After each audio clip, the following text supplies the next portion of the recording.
Hi ವೀಕ್ಷಕರೇ, ಎಲ್ಲರಿಗೂ ನಮಸ್ಕಾರ. ನೋಡಿ, ಗೃಹಲಕ್ಷ್ಮಿ ಮತ್ತು ಅನ್ನಭಾಗ್ಯ ಯೋಜನೆಯ ಪ್ರತಿಯೊಂದು ಫಲಾನುಭವಿಗಳಿಗೆ ಸರ್ಕಾರದಿಂದ ಭರ್ಜರಿ ಗುಡ್ಡಿಸ್ನ ಕೊಟ್ಟಿದ್ದು ನಿಮ್ಮ ಬ್ಯಾಂಕ್ ಖಾತೆಗೆ 6,000 ಹಣ ಜಮಾ ಆಗ್ತಾ ಇದೆ. ಇಂದು ಶನಿವಾರ ಏಪ್ರಿಲ್ 12ರಿಂದ ಕರ್ನಾಟಕದ 27 ಜಿಲ್ಲೆಗಳ ಪ್ರತಿಯೊಂದು ಫಲಾನುಭವಿಗಳಿಗೆ ಗೃಹಲಕ್ಷ್ಮಿ ಯೋಜನೆಯ 4,000 ಹಣ ಮತ್ತು ಅನ್ನಭಾಗ್ಯ ಯೋಜನೆಯ ಕಳೆದ 5 ತಿಂಗಳ ಪೆಂಡಿಂಗ್ ಇರುವ 2,000 ಹಣ, ಒಟ್ಟು 6,000 ಹಣನ ಸರ್ಕಾರ ಜಮಾ ಮಾಡ್ತಾ ಇದೆ. ಮತ್ತು ಈ 6,000 ಹಣಕ್ಕೆ 5 ಹೊಸ ನಿಯಮಗಳು ಕೂಡ ಜಾರಿಗೆ ಬಂದಿದೆ. ಹಾಗಾದರೆ ಬನ್ನಿ ಸ್ನೇಹಿತರೆ, ಸರ್ಕಾರದಿಂದ ಬಂದಿರುವಂತಹ ಒಂದು ಮಾಹಿತಿ ಏನು ಮತ್ತು ಯಾವ ಜಿಲ್ಲೆಗಳಿಗೆ ಹಣ ಜಮಾ ಆಗ್ತಾ ಇದೆ ಅಂತ ನಾನು ನಿಮಗೆ ತಿಳಿಸ್ಕೊಡ್ತಾ ಇದ್ದೀನಿ. ಅದಕ್ಕಿಂತ ಮೊದಲು ನೀವೇನಾದ್ರೂ ಇನ್ನೂ ಕೂಡ ನನ್ನ ಚಾನಲ್ನ ಸಬ್ಸ್ಕ್ರೈಬ್ ಆಗಿಲ್ಲ ಅಂದರೆ ದಯವಿಟ್ಟು ಪ್ರತಿಯೊಬ್ಬರು ಚಾನಲ್ನ ಸಬ್ಸ್ಕ್ರೈಬ್ ಮಾಡ್ಕೊಳ್ಳಿ, ಹಾಗೆ ವಿಡಿಯೋಗೆ ಒಂದು ಲೈಕ್ನ ಕೊಡಿ. ಹೌದು ವೀಕ್ಷಕರೇ, ಗೃಹಲಕ್ಷ್ಮಿ ಮತ್ತು ಅನ್ನಭಾಗ್ಯ ಯೋಜನೆಯ ಪ್ರತಿಯೊಂದು ಫಲಾನುಭವಿಗಳಿಗೆ ಸರ್ಕಾರದಿಂದ ಭರ್ಜರಿ ಗುಡ್ಡಿಸ್ನ ಕೊಟ್ಟಿದ್ದಾರೆ. ಈಗಾಗಲೇ ಗೃಹಲಕ್ಷ್ಮಿ ಯೋಜನೆಯ ಸಾಕಷ್ಟು ಫಲಾನುಭವಿಗಳಿಗೆ ಸರ್ಕಾರದಿಂದ 18ನೇ ಕಂತಿನ ಹಣ ಜಮಾ ಆಗಿದೆ. 19ನೇ ಕಂತಿನ ಹಣ ನಮ್ಮ ಬ್ಯಾಂಕ್ ಖಾತೆಗೆ ಯಾವ ದಿನ ಜಮಾ ಆಗುತ್ತೆ ಅಂತ ಪ್ರತಿನಿತ್ಯವೂ ಕೂಡ ವೆಯ್ಟ್ ಮಾಡ್ತಾ ಇದ್ರಿ. ಇದೀಗ ಕೊನೆಗೂ ನಿಮ್ಮ ಬ್ಯಾಂಕ್ ಖಾತೆಗೆ ಸರ್ಕಾರ ಗೃಹಲಕ್ಷ್ಮಿ ಯೋಜನೆಯ 19 ಮತ್ತು 20ನೇ ಕಂತಿನ ಒಟ್ಟು 4,000 ಹಣನ ಜಮಾ ಮಾಡ್ತಾ ಇದ್ದು, ಈ ಒಂದು ಹಣದ ಜೊತೆಗೆ ಅನ್ನಭಾಗ್ಯ ಯೋಜನೆಯ ಕಳೆದ 5 ತಿಂಗಳ ಪೆಂಡಿಂಗ್ ಇರುವ 2,000 ಹಣ, ಒಟ್ಟು 6,000 ಹಣನ ಸರ್ಕಾರ ಜಮಾ ಮಾಡ್ತಾ ಇದೆ. ನಿಮ್ಮ ಬ್ಯಾಂಕ್ ಖಾತೆಗೆ ಈ 6,000 ಹಣ ಏಪ್ರಿಲ್ 12 ಶನಿವಾರದಿಂದ ಪ್ರತಿಯೊಂದು ಫಲಾನುಭವಿಗಳಿಗೆ ಜಮಾ ಆಗ್ತಾ ಇದ್ದು, ನೀವು ಈ 6,000 ಹಣನ ಪಡ್ಕೋಬೇಕು ಅಂದರೆ ಪ್ರತಿಯೊಂದು ಫಲಾನುಭವಿಗಳಿಗೆ 5 ನಿಯಮಗಳ ಆಧಾರದ ಮೇಲೆ ನಿಮ್ಮ ದಾಖಲಾತಿಗಳನ್ನ ಮರುಪರಿಶೀಲನೆ ಮಾಡಿ ನಿಮ್ಮ ಬ್ಯಾಂಕ್ ಖಾತೆಗೆ ಸರ್ಕಾರ ಈ 6,000 ಹಣನ ಜಮಾ ಮಾಡುತ್ತೆ. ಸರ್ಕಾರ ಜಾರಿಗೆ ತಂದಿರುವ ಈ 5 ನಿಯಮಗಳನ್ನ ನೀವು ಪಾಲಿಸಿಲ್ಲ ಅಂದರೆ ನಿಮ್ಮ ಬ್ಯಾಂಕ್ ಖಾತೆಗೆ ಸರ್ಕಾರ ಹಣನ ಕೂಡ ಕ್ಯಾನ್ಸಲ್ ಮಾಡುತ್ತೆ. ಸುಮಾರು 1 ಲಕ್ಷಕ್ಕಿಂತ ಅಧಿಕ ಫಲಾನುಭವಿಗಳಿಗೆ ಈ ಬಾರಿ ಈ 6,000 ಹಣನ ಸರ್ಕಾರ ಕ್ಯಾನ್ಸಲ್ ಮಾಡಿದೆ. ಹಾಗಾದರೆ ಬನ್ನಿ ಸ್ನೇಹಿತರೆ, ಸರ್ಕಾರ ಜಾರಿಗೆ ತಂದಿರುವ ಆ 5 ಹೊಸ ನಿಯಮಗಳು ಏನು ಅಂತ ಕೂಡ ತಿಳಿಸ್ಕೊಡ್ತಾ ಇದ್ದೀನಿ.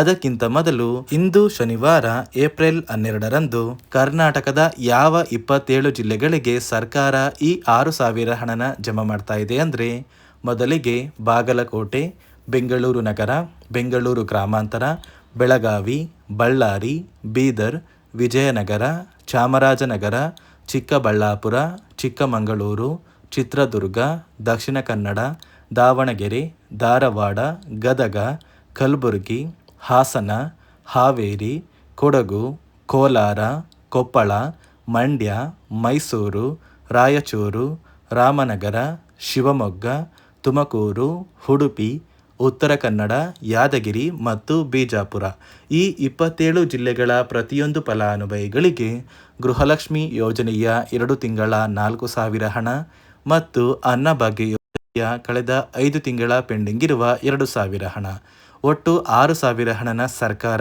ಜಮಾ ಮಾಡ್ತಾ ಇದ್ದು, ನಿಮ್ಮ ಬ್ಯಾಂಕ್ ಖಾತೆಗೆ ಏಪ್ರಿಲ್ 20ರಷ್ಟರಲ್ಲಿ ಪ್ರತಿಯೊಂದು ಫಲಾನುಭವಿಗಳು ಈ ಒಂದು ಹಣನ ಪಡ್ಕೋತೀರಾ ಅಂತ ಸರ್ಕಾರದಿಂದ ಒಂದು ಮಾಹಿತಿನ ಕೊಟ್ಟಿದ್ದು, ಇನ್ನು ಮುಂದೆ ಅನ್ನಭಾಗ್ಯ ಯೋಜನೆಯ ಅಕ್ಕಿ ಬದಲು ಹಣನ ಸರ್ಕಾರ ಕ್ಯಾನ್ಸಲ್ ಕೂಡ ಮಾಡಿದೆ. ಯಾಕಂದರೆ ಪ್ರತಿ ತಿಂಗಳು ತಲಾ ಪ್ರತಿಯೊಬ್ಬರಿಗೂ ಕೂಡ 15 kg ಅಕ್ಕಿನ ಸರ್ಕಾರ ಕೊಡ್ತಾ ಇದ್ದು, ಇನ್ನು ಮುಂದೆ ಅಕ್ಕಿ ಬದಲು ಹಣ ಫಲಾನುಭವಿಗಳ ಬ್ಯಾಂಕ್ ಖಾತೆಗೆ ಜಮಾ ಆಗೋದಿಲ್ಲ. ನೋಡಿ ಸ್ನೇಹಿತರೆ, ಈ ಬಾರಿ ಸುಮಾರು 1 ಲಕ್ಷಕ್ಕಿಂತ ಅಧಿಕ ಫಲಾನುಭವಿಗಳ ಬ್ಯಾಂಕ್ ಖಾತೆಗೆ ಸರ್ಕಾರ ಗೃಹಲಕ್ಷ್ಮಿ ಯೋಜನೆಯ ಹಣನ ಜಮಾ ಮಾಡ್ತಾ ಇಲ್ಲ. ಕಾರಣ ಏನು ಅಂದರೆ, ನಿಮ್ಮ ಬ್ಯಾಂಕ್ ಖಾತೆಗೆ ಡಿಬಿಟಿ ಮೂಲಕ ಹಣ ಜಮಾ ಮಾಡುವಂತಹ ಸಂದರ್ಭದಲ್ಲಿ ಸರ್ಕಾರ ಸಾಕಷ್ಟು ಫಲಾನುಭವಿಗಳ ಒಂದು ಬ್ಯಾಂಕ್ ಖಾತೆಗೆ ಹಣ ಜಮಾ ಮಾಡೋದನ್ನು ಕ್ಯಾನ್ಸಲ್ ಮಾಡಿದೆ. ಯಾಕಂದರೆ ಇತ್ತೀಚೆಗೆ ಹಣಕಾಸು ಇಲಾಖೆ ಜಾರಿಗೆ ತಂದಿರುವ 5 ನಿಯಮಗಳ ಆಧಾರದ ಮೇಲೆ ಪ್ರತಿಯೊಂದು ಫಲಾನುಭವಿಗಳಿಗೆ ಸರ್ಕಾರ ಈ ಒಂದು ಹಣನ ಜಮಾ ಮಾಡ್ತಾ ಇದ್ದು, ಯಾರೆಲ್ಲ ಫಲಾನುಭವಿಗಳು ಈ ನಿಯಮಗಳನ್ನ ಪಾಲಿಸಿಲ್ಲ ನಿಮ್ಮ ಬ್ಯಾಂಕ್ ಖಾತೆಗೂ ಕೂಡ ಹಣ ಜಮಾ ಆಗೋದಿಲ್ಲ. ಹಾಗಾದರೆ ಬನ್ನಿ ಸ್ನೇಹಿತರೆ, ಸರ್ಕಾರ ಜಾರಿಗೆ ತಂದಿರುವ ಆ 5 ಹೊಸ ನಿಯಮಗಳು ಏನು ಅಂತ ನಾನು ನಿಮಗೆ ತಿಳಿಸ್ಕೊಡ್ತಾ ಇದ್ದೀನಿ. ನೋಡಿ ಸ್ನೇಹಿತರೆ, ಮೊದಲನೆಯ ಒಂದು ನಿಯಮ ಬಂದು, ಸಾಕಷ್ಟು ಫಲಾನುಭವಿಗಳು ಹೊಂದಿರುವಂತಹ ಒಂದು ರೇಷನ್ ಕಾರ್ಡ್ ಏನಿದೆ, ಆ ಒಂದು ರೇಷನ್ ಕಾರ್ಡ್ನ ಮನೆಯ ಸದಸ್ಯರ ಪ್ರತಿಯೊಬ್ಬರ ಒಂದು ಆಧಾರ್ ಕಾರ್ಡ್ನ ನಿಮ್ಮ ರೇಷನ್ ಕಾರ್ಡ್ಗೆ ಕಡ್ಡಾಯವಾಗಿ ಲಿಂಕ್ ಮಾಡಿಸ್ಬೇಕು. ಅಂದರೆ ಈ ಒಂದು ಲಿಂಕ್ ಮಾಡಿಸುವಂತಹ ಒಂದು ಪ್ರೊಸೀಜರ್ಗೆ ಸರ್ಕಾರ KYC ಅಂತ ಕರೀತಾರೆ. ನಿಮ್ಮ ರೇಷನ್ ಕಾರ್ಡ್ಗೆ ಇನ್ನೂ ಸಹ KYC ಆಗಿಲ್ಲ ಅಂದರೆ ನಿಮ್ಮ ಬ್ಯಾಂಕ್ ಖಾತೆಗೆ ಸರ್ಕಾರ ಮುಂದಿನ ದಿನಗಳಲ್ಲಿ ಗೃಹಲಕ್ಷ್ಮಿ ಯೋಜನೆಯ ಹಣನ ಕ್ಯಾನ್ಸಲ್ ಮಾಡುತ್ತೆ. ಅದೇ ರೀತಿ ಎರಡನೆಯ ಒಂದು ನಿಯಮ ಬಂದು, ಸಾಕಷ್ಟು ಫಲಾನುಭವಿಗಳು ಕಳೆದ 3 ತಿಂಗಳಿಂದ ಸರ್ಕಾರದಿಂದ ಬರ್ತಾ ಇರುವಂತಹ ಒಂದು ರೇಷನ್ ಏನಿದೆ, ಅಂದರೆ ಉಚಿತ ಅಕ್ಕಿ ಏನಿದೆ, ಈ ಒಂದು ರೇಷನ್ನ ಪಡ್ಕೋತಾ ಇಲ್ಲ. ಒಂದು ವೇಳೆ ಕಳೆದ 3 ತಿಂಗಳಿಂದ ನೀವು ರೇಷನ್ನ ಪಡ್ಕೊಂಡಿಲ್ಲ ಅಂದರೆ ಸರ್ಕಾರ ನಿಮ್ಮ ಬಳಿ ಇರುವಂತಹ ಒಂದು ರೇಷನ್ ಕಾರ್ಡ್ನ ಕ್ಯಾನ್ಸಲ್ ಮಾಡುತ್ತೆ. ನಿಮ್ಮ ರೇಷನ್ ಕಾರ್ಡ್ನ ಸರ್ಕಾರ ಕ್ಯಾನ್ಸಲ್ ಮಾಡಿದರೆ ನಿಮ್ಮ ಬ್ಯಾಂಕ್ ಖಾತೆಗೆ ಗೃಹಲಕ್ಷ್ಮಿ ಯೋಜನೆಯ ಹಣ ಇರ್ಬೋದು ಮತ್ತು ಸರ್ಕಾರದಿಂದ ಬರುವಂತಹ ಒಂದು ಸೌಲಭ್ಯಗಳನ್ನ ನೀವು ಕಳ್ಕೋಬೇಕಾಗುತ್ತೆ. ಅದೇ ರೀತಿ ಮೂರನೆಯ ಒಂದು ನಿಯಮ ಬಂದು, ನೋಡಿ ಸ್ನೇಹಿತರೆ, ನಿಮ್ಮ ಬಳಿ ಇರುವಂತಹ ಒಂದು ಆಧಾರ್ ಕಾರ್ಡ್ ಏನಿದೆ, ಆ ಒಂದು ಆಧಾರ್ ಕಾರ್ಡ್ನ ಕಳೆದ 15 ವರ್ಷಗಳಲ್ಲಿ ನೀವು ಯಾವುದೇ ರೀತಿಯ ಒಂದು ತಿದ್ದುಪಡಿನ ಮಾಡಿಸಿಲ್ಲ ಅಂದರೆ ನಿಮ್ಮ ಬ್ಯಾಂಕ್ ಖಾತೆಗೆ ಸರ್ಕಾರ ಗೃಹಲಕ್ಷ್ಮಿ ಯೋಜನೆಯ ಹಣನ ಕ್ಯಾನ್ಸಲ್ ಮಾಡುತ್ತೆ. ಯಾಕಂದರೆ ಸರ್ಕಾರದಿಂದ ಬಂದಿರುವಂತಹ ಒಂದು ಆದೇಶದ ಪ್ರಕಾರ ಪ್ರತಿಯೊಂದು ಫಲಾನುಭವಿಗಳು ಕಳೆದ 15 ವರ್ಷಗಳಲ್ಲಿ ಯಾವುದೇ ರೀತಿಯ ಒಂದು ತಿದ್ದುಪಡಿನ ನಿಮ್ಮ ಆಧಾರ್ ಕಾರ್ಡ್ಗೆ ನೀವು ಮಾಡಿಸಿಲ್ಲ ಅಂದರೆ ಕಡ್ಡಾಯವಾಗಿ ಆದಷ್ಟು ಬೇಗ ನಿಮ್ಮ ಆಧಾರ್ ಕಾರ್ಡ್ಗೆ ತಿದ್ದುಪಡಿನ ಮಾಡಿಸಿ. ಅದೇ ರೀತಿ ನಾಲ್ಕನೆಯ ಒಂದು ನಿಯಮ ಬಂದು, ನಿಮ್ಮ ಕುಟುಂಬದ ಒಂದು ವಾರ್ಷಿಕ ಆದಾಯ 7 ಲಕ್ಷಕ್ಕಿಂತ ಕಡಿಮೆ ಇರಬೇಕು.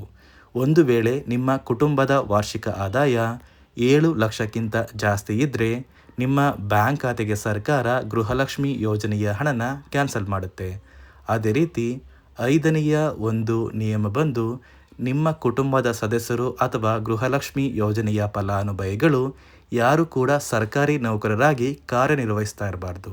ಒಂದು ವೇಳೆ ನಿಮ್ಮ ಕುಟುಂಬದಲ್ಲಿ ಯಾರೇ ಆಗಿದ್ರೂ ಸರ್ಕಾರಿ ನೌಕರರಾಗಿ ಕಾರ್ಯನಿರ್ವಹಿಸ್ತಾ ಇದ್ದರೆ ನಿಮ್ಮ ಬ್ಯಾಂಕ್ ಖಾತೆಗೆ ಗೃಹಲಕ್ಷ್ಮಿ ಯೋಜನೆಯ ಹಣ ಕ್ಯಾನ್ಸಲ್ ಆಗುತ್ತೆ. ಈ 5 ನಿಯಮಗಳ ಆಧಾರದ ಮೇಲೆ ಪ್ರತಿಯೊಂದು ಫಲಾನುಭವಿಗಳಿಗೆ ಸರ್ಕಾರ ಹಣ ಜಮಾ ಮಾಡ್ತಾ ಇದೆ. ಒಂದು ವೇಳೆ ನೀವು ಈ 5 ನಿಯಮಗಳನ್ನ ಪಾಲಿಸಿಲ್ಲ ಅಂದರೆ ನೀವು ಕೂಡ ಗೃಹಲಕ್ಷ್ಮಿ ಯೋಜನೆಯ ಹಣದಿಂದ ವಂಚಿತರಾಗಬೇಕಾಗುತ್ತೆ. ನೋಡಿ, ನಿಮ್ಮ ಬ್ಯಾಂಕ್ ಖಾತೆಗೆ ಸರ್ಕಾರದಿಂದ ಗೃಹಲಕ್ಷ್ಮಿ ಯೋಜನೆಯ ಒಟ್ಟು 17 ಮತ್ತು 18ನೇ ಕಂತಿನ ಹಣ ಜಮಾ ಆಗಿದ್ರೆ ಸಾಕು. ಆದಷ್ಟು ಬೇಗ ಪ್ರತಿಯೊಂದು ಫಲಾನುಭವಿಗಳು ಈ ಗೃಹಲಕ್ಷ್ಮಿ ಯೋಜನೆಯ 19 ಮತ್ತು 20ನೇ ಕಂತಿನ 4,000 ಹಣ, ಈ ಒಂದು ಹಣದ ಜೊತೆಗೆ ಅನ್ನಭಾಗ್ಯ ಯೋಜನೆಯ ಕಳೆದ 5 ತಿಂಗಳ ಪೆಂಡಿಂಗ್ ಇರುವ 2,000 ಹಣ, ಒಟ್ಟು 6,000 ಹಣನ ಇಂದು ಶನಿವಾರ ಏಪ್ರಿಲ್ 12ರಿಂದ ಪ್ರತಿಯೊಂದು ಫಲಾನುಭವಿಗಳಿಗೆ ಸರ್ಕಾರ ಜಮಾ ಮಾಡ್ತಾ ಇದೆ.